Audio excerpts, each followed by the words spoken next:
Des Ségou en passant par Tamani, fidèles téléspectateurs, si vous nous rejoignez, bonsoir et bienvenue. Voici l'heure de votre journal et c'est parti. L'Union nationale des travailleurs du Mali a initié un séminaire de formation et de renforcement des capacités des responsables syndicaux de l'INTM. Le thème central est stratégie et outils de renforcement des capacités de la centrale dans la défense de l'intérêt des travailleurs. C'était du 22 au 23 novembre à la maison des aînés de Bamako.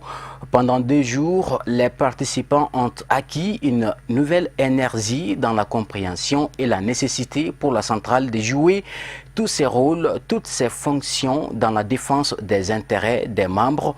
Je vous propose d'écouter le secrétaire général de l'INTM au micro de Hamadou Diallo et Ibrahim Koulibaly. Ces 2 jours fondamentalement avaient pour objet non seulement des rappels, mais la maîtrise de l'outil par rapport au droit de grève, par rapport au droit à la liberté syndicale et par rapport même à la réalisation des grèves pour éviter qu'il y ait une sorte de banalisation aujourd'hui autour vraiment de la grève.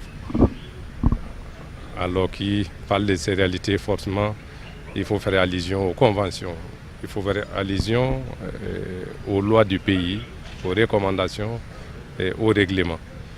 Les 2 jours nous ont permis de faire le grand tour de l'ensemble de ces conventions, de l'ensemble de ces lois et règlements par rapport à l'activité syndicale de façon générale et par rapport à la liberté syndicale, au droit de grève notamment. Nous sommes vraiment satisfaits, il faut reconnaître.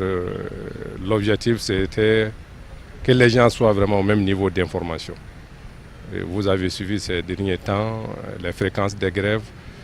Là, il faut une certaine maîtrise de la matière afin d'éviter vraiment la banalisation parce que c'est l'arme ultime. Alors, pendant ces 2 jours, les uns et les autres ont vraiment apprécié. Peut-être pour certains, c'était un rappel, mais pour d'autres, c'était vraiment un apprentissage et un renforcement. Et Dieu merci, à ce niveau, nous sommes vraiment satisfaits. Justement, direction Ségou, où la salle de spectacle Tchétigiba Dante a refusé du monde ce jeudi 22 novembre lors d'une cérémonie de remise des diplômes de reconnaissance élu et trophée Chiwara à l'honorable Siaka Dambélé, élu de Ségou. L'initiative est de l'association des jeunes primés du Mali à JPM. C'était en présence des autorités locales, des groupements de femmes et de jeunes. Suivons ce reportage pour la rédaction. C'est dans une salle de spectacle Tchétigiba Dante de Ségou pleine à craquer que le jeune premier est honoré d'être accueilli par une foule enthousiaste. Justement, cette cérémonie s'inscrit dans ses activités de reconnaissance du mérite en faveur des personnes ayant rendu de loyaux services à la nation. Des tableaux de reconnaissance ont été décernés aux récipiendaires. C'est dans le cadre de la reconnaissance du mérite pour le service rendu des citoyens et des citoyennes en République du Mali. Ce soir, cet après-midi, c'est le tour de M. Chaka Dambélé, président du conseil régional de Ségou, qui vient de recevoir cette distinction au nom de l'AJPM. Comme je vous le disais tantôt, c'est notre 57e session, 57e édition de consécration à ce titre. Donc c'est encore une fierté pour moi de prendre la parole devant la télévision Chérifoula. Ce soir, il s'agit là d'une médaille. Donc d'une médaille de reconnaissance que les jeunes premiers donnent à ces récipiendaires, d'un tableau d'honneur sur lequel il y a la photo du président de la République, celui du récipiendaire ce soir, Chaka Dambélé. Donc en plus de cela aussi, il y a l'attestation de reconnaissance du mérite. Les autres se réjouissent de cette marque de considération, notamment les récipiendaires ainsi que les gouverneurs. Je suis très joyeux, je tiens à remercier l'association des jeunes primés du Mali, remercier toutes les autorités de ce pays, de la région, pour l'insigne honneur qu'ils viennent de me faire, en me distinguant comme méritant d'avoir travaillé. Cette distinction est un défi pour moi, un défi parce que avoir une distinction de ce genre par rapport au travail accompli, va m'obliger à doubler d'efforts pour ne pas démériter cette distinction un jour et m'engager à travailler plus pour le bénéfice de la population de Ségou qui aspire vraiment à un devenir radieux. Et nous avons toutes les potentialités ici, dans notre région.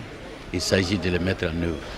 Je m'engage solennellement à doubler d'ardeur, à doubler d'engagement et pour aller plus loin que ça. Nous avons eu l'honneur d'être invités par la JPM pour une cérémonie de remise de reconnaissance à l'endroit du président du Conseil régional de Ségou.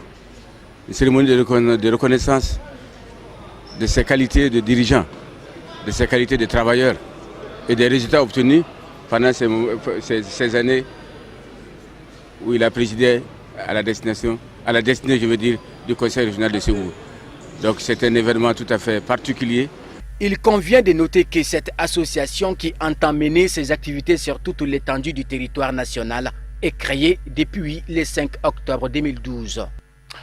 Et puis l'actualité sur la scène internationale, l'équivoque est désormais levé quant à la participation ou pas de la République sahraoui démocratique au sommet Union africaine, Union européenne prévu à Abidjan. Elle sera bel et bien au rendez-vous. L'information a été donnée lors d'une rencontre à Bruxelles entre le président de la commission de l'UA et la haute représentante de l'UE. Commentaire Hamadou Diallo.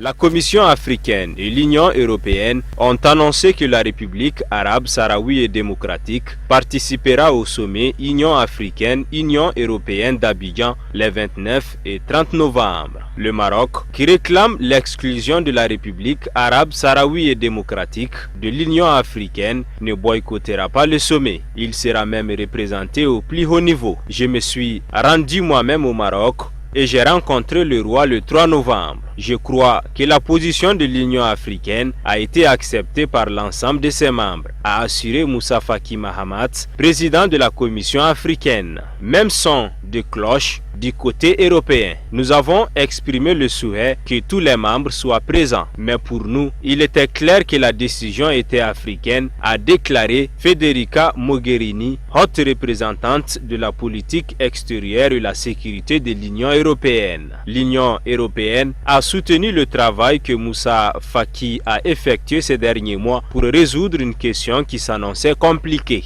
Et bien évidemment, la composition des participants à ce sommet ne change pas notre position sur le Sahara occidental, a tenu à préciser la responsable européenne. Après des tractations particulièrement serrées qui ont mobilisé les chancelleries africaines et européennes, la République arabe sahraoui et démocratique aura donc son siège lors du sommet d'Abidjan prévu les 29 et 30 novembre. Même si cette décision est actée, le Maroc pourrait être représenté par le plus haut sommet de l'État, celui du roi Mohamed VI lui-même. Arabat ne veut pas rentrer dans des combats subalternes et qui pourraient gêner ses amis africains. En même temps, la politique de la chaise vide ne lui servira à rien, d'autant plus que la position de l'Union européenne sur le Sahara occidental n'a pas changé et qu'elle ne reconnaît toujours pas la République arabe sahraoui et démocratique. Et à présent, nous allons vous donner la suite de l'actualité africaine et internationale avec Abdul Karim Sako.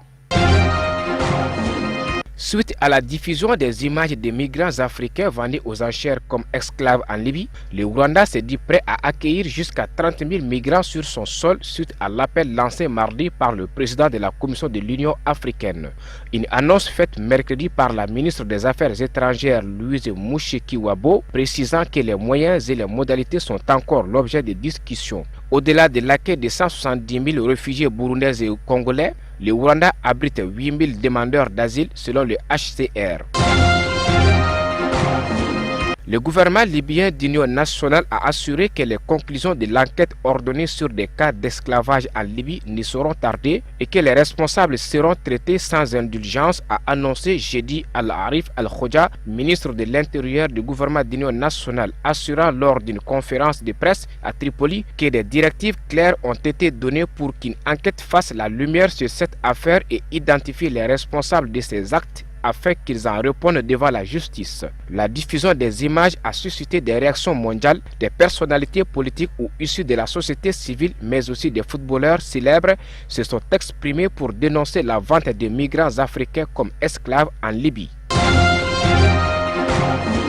Malgré les 2 mandats d'arrêt internationaux qui les visent pour crimes de guerre, génocide et crimes contre l'humanité, Omar el-Béchir a été reçu par Vladimir Poutine jeudi 23 novembre. Les 2 hommes ont discuté de relations bilatérales et de coopération économique et militaire. Le président soudanais en a profité pour demander l'aide de la Russie contre ce qu'il a appelé les actes agressifs des États-Unis, responsables selon lui de la diffusion de son propre pays. Nous avons besoin d'être protégés contre ces actes, a déclaré M. Béchir. Cela passerait par une coopération militaire renforcée et l'achat d'armements russes. En échange, le Soudan propose à la Russie de lui servir de relais sur le continent africain. Les 2 pays ont visiblement l'intention de développer leurs relations commerciales, comme l'a souligné Vladimir Poutine à l'issue de son entretien avec le président soudanais.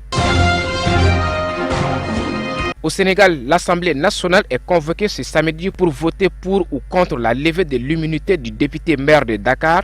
Réunis à huis clos le jeudi à la mi-journée, les présidents des différentes commissions de l'Assemblée nationale ont tranché et décidé de passer directement au vote sans entendre, comme le stipule le règlement de l'institution, le principal intéressé. Khalifa Sall avait lui exigé d'être entendu libre. La justice s'est résolue autrement. Le doyen des juges, saisi pour une demande de libération immédiate, l'a rejeté, estimant une fois de plus que les faits reprochés au maire de Dakar, notamment les détournements supposés de deniers publics, sont antérieurs à son élection à l'Assemblée. Les députés sont en effet convoqués samedi matin pour discuter du budget. Ils enchaîneront avec ces votes sensibles sur l'immunité du député maire. Avant de refermer ce journal, un communiqué du ministère de la Promotion, de l'Investissement et du secteur privé dans le cadre des préparatifs du Forum Investi Mali qui se tiendra à Bamako les 7 et 8 décembre 2017. Le ministre de la Promotion, de l'Investissement et du secteur privé animera une rencontre d'information avec tous les opérateurs économiques le samedi 25 novembre 2017 à 10h heure précise dans la salle de conférence Moussa Bala Marie Koulibaly du Conseil national du patronat du Mali. Cette session d'information sera suivie d'un échange avec la presse nationale fait à Bamako par le secrétaire général Abdoulaye Seydou Sissoko, chevalier de l'ordre national. Ainsi prend fin votre journal. Merci à vous de l'avoir suivi. Portez-vous très bien. Excellent début de week-end à toutes et à tous. À très bientôt.